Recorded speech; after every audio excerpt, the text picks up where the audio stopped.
Hello everybody, it's GirlGotGame and welcome back to Steam Prison Beyond the Steam. Today, I'm working my way towards other endings, and there's 3 of them. 2 of them take place in Jevite's route, I believe, or Jevite's side of things, I guess I should say. And the 3rd ending, takes place in Jereme's. So, I'm on Jevite's side right now, working towards it anyway. I think, as far as I understand, for how to get other ending number 1, you have to pick one of the main crew. So in this case, either Finn, Ulrik, or Adage, get onto their route, and then once you are onto their route, you switch tactics and basically don't get any more points with them, but get a bunch of points, as many as you can, with Jevite. So that's what I'm working towards right now. I think I'm doing Finn, trying to max out Finn and get on his route, but we just met Jevite and text stopped, so I'm like, oh, okay, something's happening. We were driving on our way to Cainabel, and I think this is Jevite on the camel, so that's why we got this music right now. We'll see what happens. I have no idea what to expect from here. As the strange contraption receded into the distance, I felt an emotion that was difficult to put into words. Curiosity was probably the best way to describe it. I felt an uncontrollable urge to observe and learn more. Ordinarily, I would have ignored them, but like a naive child, I chose to bring them home with me. I wonder what my older brother will think, given these delicate times. I doubted he would be happy about it. He would probably be disappointed, or scold me. Or maybe he'll be indifferent. Even I find it difficult to move him. But perhaps that's my own arrogance. Still, he's no monster. Whatever happens, happens. Alright, let's get out of here before the sand dragon arrives. Interesting. A little bit of inner thoughts from Jevite being like, we'll see what he does with them. Okay. Well, I should be able to skip forward again, so I will bring you in if something else changes, guys. Okay. Things have stopped again. Jevite apparently has a lot to say. How interesting. I wonder if this is treated the same as the other guys, where it's like, ah, you got their good ending, so here's some extra bonus scenes. I mean, I'll take it. Shit, I was almost late. How many times have I told you not to come in through the window? Oh, the brothers are hanging out, okay. Whoa, you're already here. Guess I was late after all. Don't sit on the window ledge. Shut it and come here. Right. Whoops, I meant just one right. Right. In a pleasant mood as always, brother? Do you think I summoned you here just to say hello? Of course not. Even a fool like me could figure that out. This is about my honored guests, isn't it? Guess, you say. Are you certain they aren't assassins? Certainly. I mean, probably. For now, at least. If they were assassins, they would have made their move or been killed by now. I didn't sense any malice in that bunch. I picked them up because I thought they needed help. I see. Like stray animals. Things are so dangerous right now. I found them on a routine patrol out in the region where sand dragons spawn. You saw them, right? And that pitiful equipment of theirs? There's no way they could have withstood a sandstorm, so I took them in. I felt sorry for them. Was that your only reason? Of course. The rest you heard in the throne room a little while ago. I see. Very well. You're not going to interrogate me. Should I? Is there something you'd like to confess? Actually, there is one other thing. I brought them here because I thought they were interesting. Interesting? What's interesting about them? Everything. Their equipment and belongings. I've never seen anything like it before. Aren't you interested too, brother? My interest is not as fervent as yours. I dislike outsiders. Hostile or not, at the end of the day, These creatures will put themselves first. It is the nature of diplomacy. They approach feigning helplessness, then betray us the moment it benefits them. The only things we can count on are ourselves and our people. You're right, but that doesn't mean you can just shut yourself off from the world. Avoiding hardship only makes you weaker. You can't endure true pain unless you've been hurt before. Those people are clearly part of a civilization and culture much different from ours. I don't see any reason we shouldn't use them to help our country grow. But I guess I shouldn't be getting my hopes up. There are only 4 of them after all. Sorry for stepping out of line before. Not at all. That is your role here after all, King Jevite. I suppose it is. The crown is a little too heavy for my taste. If it were possible, I'd dust it off, shine it till it sparkles, and offer it to you. It suits you better anyway. I try to tell people every chance I get. Unfortunately, no one listens to me. It only proves that they support you. Even I've heard the rumors. Uh-oh. Which rumors? Like the time I got drunk and passed out on the side of the road? Or was it the one where I got beat up by a camel? What's this about a camel? Good thing I'm tough, so it wasn't that big a deal. I was trying to break up a fight between a couple of males, and the next thing I know I got kicked right in the stomach. They can be really aggressive during breeding season. You should be careful around them too. I will bear that in mind. The next time I fight a camel. I mean it. I'm miserable being the incompetent younger brother. That's why I'm glad to have such a wise elder brother. I don't know the first thing about politics. I hope you live a long, long time, King Jereme. Your immaturity shows. The length of one's life is not what matters. It is one's attitude toward it. I gave my life to this country long ago. All that remains is to spend it accordingly. That's a bleak outlook. But I know you have your own path to walk. That's why I've got your back. I would do anything for you. Aw. You know what? Kinda liked that little extra scene. I like the brothers. I was kinda hoping to have more with them anyway, so it's nice. Nice to get it after all this time. Alright, well.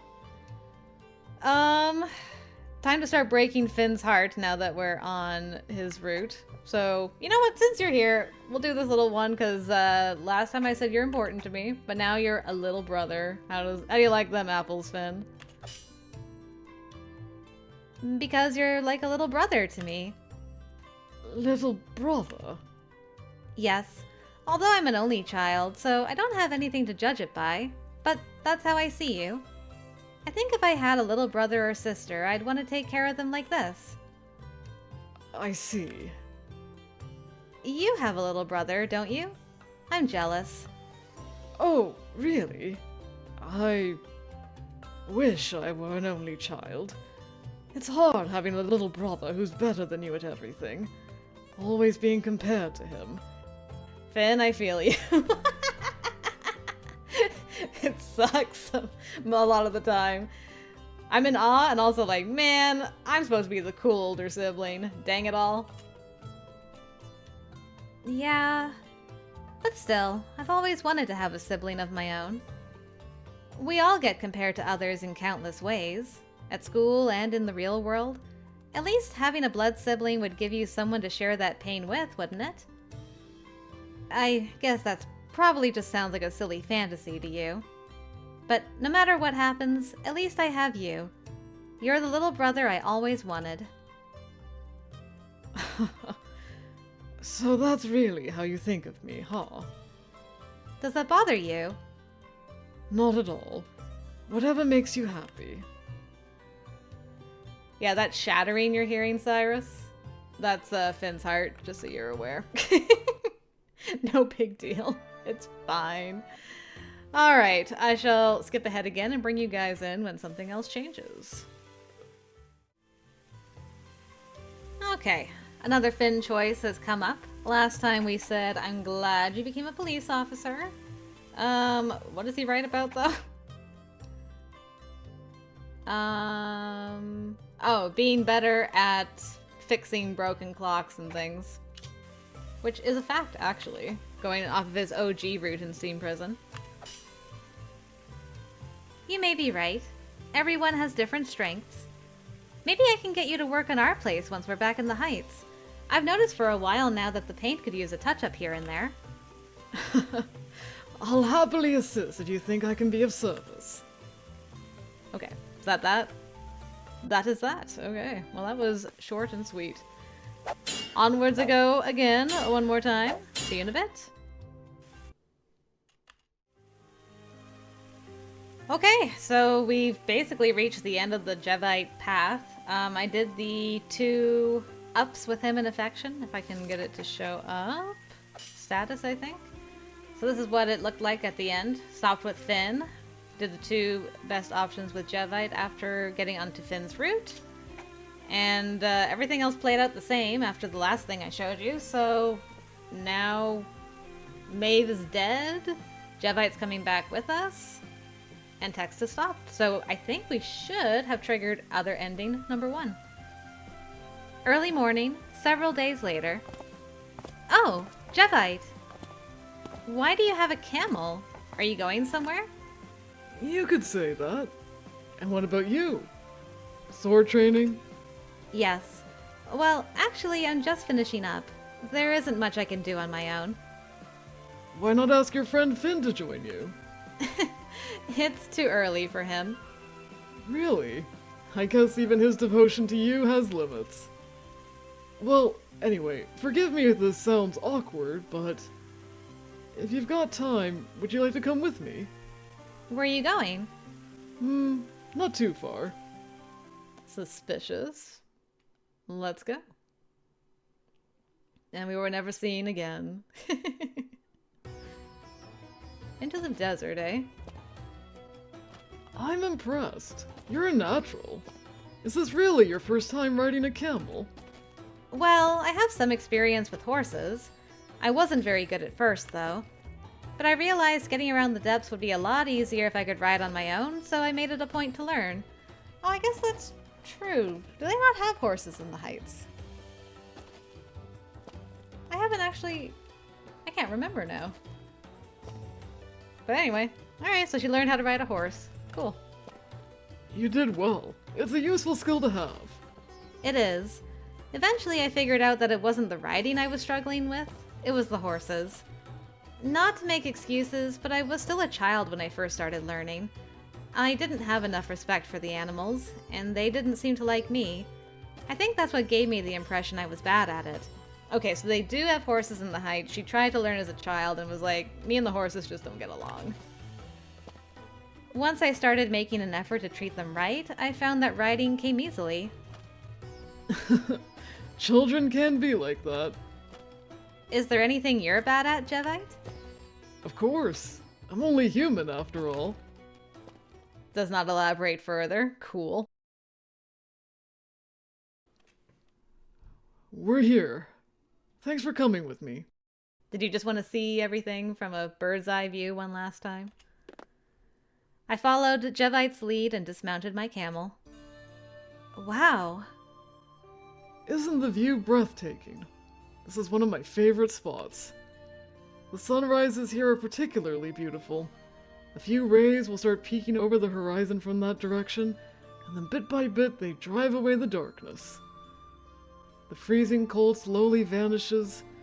It gives a sense of life and death and the birth of Nepra. Jevite took out a small flask and opened it. He poured out something resembling sand, which was instantly scattered by the wind. Is that your mom's ashes? What was that? The Queen Mother's ashes. Since the birth of our nation, our tradition has been to preserve the remains of the dead and lay them to rest in palaces beneath the earth. Okay. But it's different for criminals. They aren't permitted to partake in the cycle of rebirth. So we burn their remains that they may never return. Damn. The Queen Mother will wander the earth as a spirit, facing her sins for all eternity. How interesting. Even that crossover is happening too with the Crimson Flower. The whole, if you don't go to the moon, you're just gonna wander the earth forever. I wonder if they're both based on like the same kind of mythology or religion or something. It would make sense because they're both like desert-based games. It's wild how similar. So how similar certain things are between the two games. I suppose most people don't care what happens to the ashes of criminals. I spent some time looking into it, but there's no specific place we're supposed to dispose of them. So I chose this place. Although knowing her taste, she would probably say it isn't ostentatious enough. No one ever comes here. She won't have to put on airs, and no one will speak poorly of her. She can spend eternity in quiet solitude. I don't think she was a bad person at heart. She just let her ambition drive her to madness. Her ambition? You don't long for things that are fundamentally out of reach like the moon, right? Because you know it's impossible. But as a commoner who became royalty, she discovered a way to seize the crown of Cainabel, without realizing how treacherous the path was. No, maybe she did realize. She just couldn't stop herself. She was a fool. But she can't be as easily dismissed as that. If not for her foolish schemes, I never would have been born. I don't know if I'm being fickle or if I'm second-guessing my actions, but I can't cast aside my memories with her. I wish I could. You shouldn't. Memories of family are precious. That's where we differ, I think. I've never cared much for them before. But I suppose you're right. There's no need to make myself forget. I should cherish them as long as I have them. He seems to have mixed feelings about all of this. There was something in the way he talked about the Queen Mother. I thought I was starting to understand his point of view, but I still couldn't believe he was that ambivalent about killing his own mother. From the moment we first saw her in town, he always spoke as if they had nothing to do with each other. But they were family. Mother and child. A sudden chill spread through my heart. Jevite, do you... Don't you have any regrets? Don't you feel the slightest bit guilty? Guilty? What do I have to feel guilty for? Oh, you mean because I killed my mother? Would you feel better if I said I did? Well, I'm sorry to disappoint you, but that hope will have to go unanswered. Like I said, she didn't mean that much to me. I was born from her womb, nothing more. It isn't as though I hated her so much that I wanted her dead. Her actions gave me no choice. I may have pitied her, but I don't feel any compassion. As her son, it was my responsibility to put a stop to her before she did any more damage. That's all. That's all, huh? I believe you're overlooking an important detail as well. She killed my father, the King of Cainabel. And whether she intended to kill me or not, I certainly would have died without your intervention. Can you really forgive someone like that? Do you honestly believe she wouldn't try it again? Could you unconditionally embrace someone who tried to kill you? If you say you can, then prove it. Let's see what happens if your life gets upended like mine was. And if you can't, then stop trying to force your ideals on me. What? Too much for you to handle? That's fine. The environment I was born and raised in isn't the same as yours. I'm certain if we look, we can find many more areas where we don't agree. Understanding and acceptance are two different things. Understanding is a logical judgment, while acceptance is an emotional response. You understand why I killed my mother, but you can't accept it. That's alright. You don't have to. But I would appreciate it if you would at least try to respect my values. And in return, I will do my best to respect yours. I wonder what I would have done in his position. I don't know. It's impossible to imagine, but Jevite seems to have a strong conviction that he did the right thing. That's why he doesn't feel any guilt or regret. No matter how wrong it might seem to an outsider like me, that conviction was based on his own belief system. It was just like he said, I shouldn't try to force my sense of right on him. I understand what you're saying, but just in case, if you ever need someone to vent to, you can talk to me. I'll listen to whatever you have to say, day or night. Still going on about that, are you? Fascinating. Are you that desperate to seize onto some weakness of mine? That's not my intent at all. I know. Yes, I know. You're just a genuinely kind person. That's one difference between us. You have tenderness in your heart. That's why I brought you here. I was hoping you might spoil me with your tenderness. But it didn't go the way I hoped. If only I weren't so stubborn, you might not be disillusioned with me now. With the death of the Queen Mother and my own expulsion, my brother is now the rightful king. My job is finished, and the country is at peace. If I were a god, if I could just appear whenever it suited me, I would vanish from the spotlight as soon as possible. It's sad being a powerless human. We can't come and go like the wind. All we can do is keep living until we die. That's what it means to be human, though. The fact that we don't have the freedom of the wind is exactly why we have to try to understand and support one another. So if anything ever happens, if you ever feel the need, you can always call on me. I'm ready to accept your heart, no matter what. You make it sound so grave when you say it like that. But thank you. I'll keep that in mind. I wouldn't hold out hope, though. My heart is even more barren than the desert. That's all right with me. I'll find out for myself when the time comes. Oh, your gaze is as radiant as the midday sun. It's a little irritating, but I don't mind. Thank you, Cyrus. Damn, what a scene. Sheesh. Kind of wish that was in his, quote-unquote good end, because that gave a lot more depth to him as a character. It was true. Her eyes were so dazzling that it felt dangerous in some way. Whether I liked it or not, her blinding purity had moved me.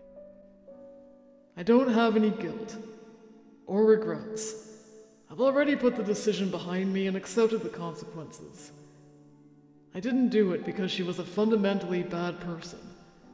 I just needed to stop her. Others may think it was heartless, but I didn't see any other way. I've pulled this country's future from the sand. Even if I'm derided as a fool, or denounced as a criminal, I have faith in my decision, and that's enough.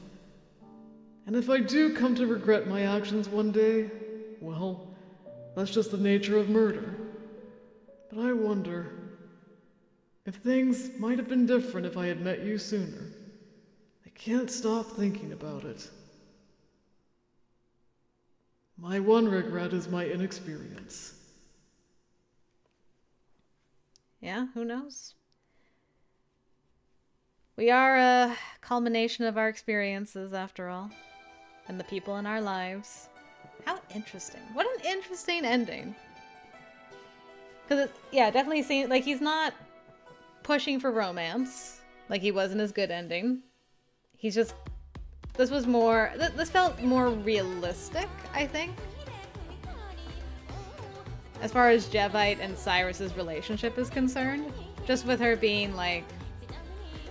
Well, not even her, but him saying to her, listen, I know you've got your ideals that you hold very strongly to, but I also have my ideals that I hold very strongly to, and stop trying to push that onto me.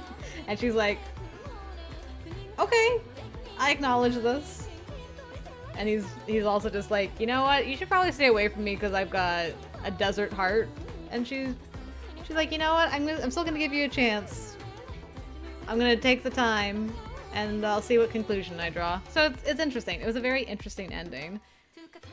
And he talks a lot about how he doesn't have compassion or feelings or whatever, but if that were true, you wouldn't go to the effort of doing research into how to dispose of ashes, putting some thought into your mom's feelings still as a spirit, because he's like, you're not going to be having to put on airs for people or have people judge you up here. You'll be as at rest as you can be for a criminal, so he still cares about her enough to put thought into that.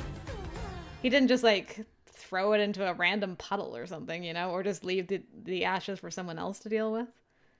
So yeah, there was some depth there. Okay, is this different, this little epilogue? 1 week later. I'll just see if it skips. No, it doesn't. Okay. We made it back from Cainabel without incident and resumed our daily lives. Finn was still protecting the peace in the Heights as a police officer. It was also nice to see him taking a greater interest in the depths than before. I was used to traveling there on my own, but now I thought I might invite him along sometime. Hey Finn, it may not be completely over yet. You might still have a chance. Once he was back in the Libralitas district, Ulrik set about making improvements to the buggy. Apparently, he was redesigning it to function better in the desert. He'd offered to let me come along on his next test run, and I was looking forward to it. Cool. And husbando. Meanwhile, Adage was planning to retire from the hospital at the temple and move back to the depths. You know what? I think he'll do a lot better there. It sounded like he was going to reopen the clinic he ran out of his house just outside the sanctuary district. Love that for you. I was a little sad I wouldn't get to see him as often. Aww. Jevite was temporarily staying at the temple as an ambassador. The look on his face whenever he experienced some novel aspect of our culture gave me a sense of just how diverse the world truly was. But all that mattered was that he was enjoying his time here. And as for myself... Yes, girl. What you up to? How goes the smooching and dating life? I spent my time looking high and low for potential suitors while you were away. I couldn't just let the time go to waste now, could I? Anyway, there was one person in particular who intrigued me, and when I spoke with him, I just knew I'd found the perfect match. Oh boy, I can't wait. I stared at my mom from across the table as I finished off my breakfast with some sliced fruit. She's still going on about suitors. Mother hasn't changed a bit. The image of the Queen Mother suddenly flashed through my mind. I was in no position to judge the laws of their country, and I didn't blame Jevite at all. But still... Imagine one of my family had committed such a serious crime, and I had to punish them with my own 2 hands. Would I be able to? What's the matter, Cyrus? You look down. Should we talk about this another time? Poor Misty has no idea. Her mom's like, her daughter's like, would I be able to kill my own mother? Misty, it's okay. Don't ask questions. It's fine. I suppose forgetting about it altogether isn't an option. Smiling at my mother's predictability, I shook my head. I'm being ridiculous. My mother would never do anything like that. And in the 1 in a million chance that she even considered it, I would do everything in my power to stop her. It's as simple as that. Actually, we should pick this up another time. I have to get going now. See you when I get back? Of course. Good luck at work today.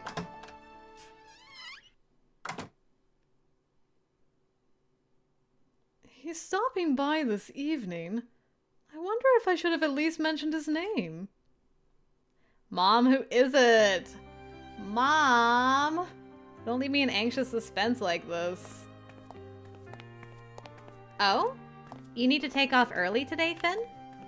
Yes, I decided to have dinner out with my family for a change of pace. How are things with you? Well, how should I put it? My mother is as enthusiastic as ever. Hello there, Guardians of the Heights. Fancy meeting you two here. Jevite, good morning. Off to work, I see? Hope you have a lovely time. Oh, by the way, Cyrus.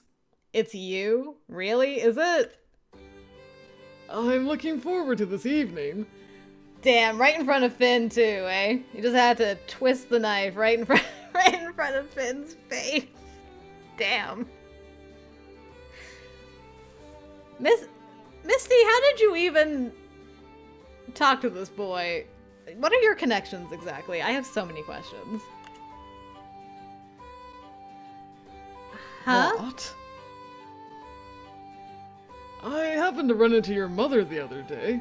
We got to talking and really seemed to hit it off. She invited me over as one of those suitors you've been talking about. Naturally, I accepted right away. After all, who could resist a cute creature like yourself? Cute creature, huh? A suitor? You? For Cyrus? Yes, today's meeting is just a chance to get to know the family over dinner. We'll have plenty of alone time later, of course. I'm still learning about proper dining etiquette in your country. Be sure to let me know if I slip up anywhere. So you're the one. Does this bother you? Oh no, actually it's a relief. How is it a relief? Because this will be much easier than meeting with a complete stranger. I won't have to worry about setting expectations, and it will be a simple matter to turn him down.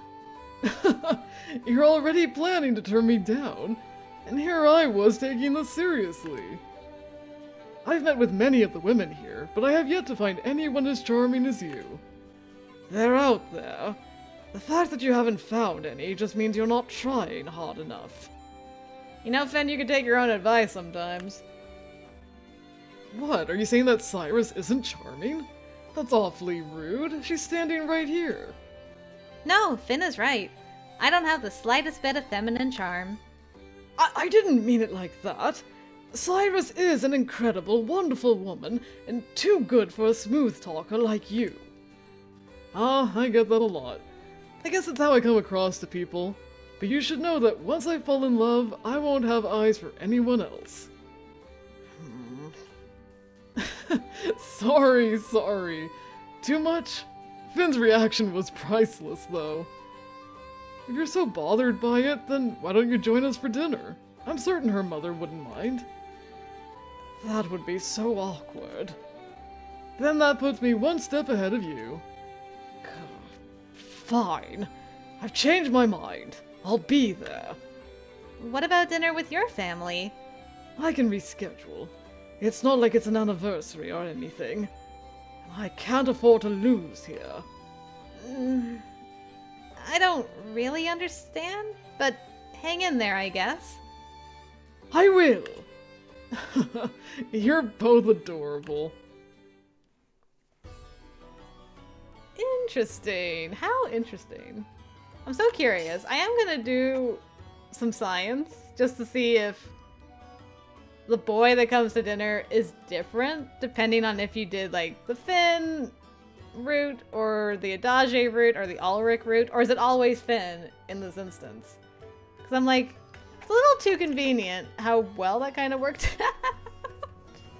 But I mean, Finn and Jevite are always, you know, at odds with each other, so it fits regardless, but I'm really curious. I will do some science, but hey, if this is the end, then you'll know science worked out for Finn to just be the canon one and in the other ending number one.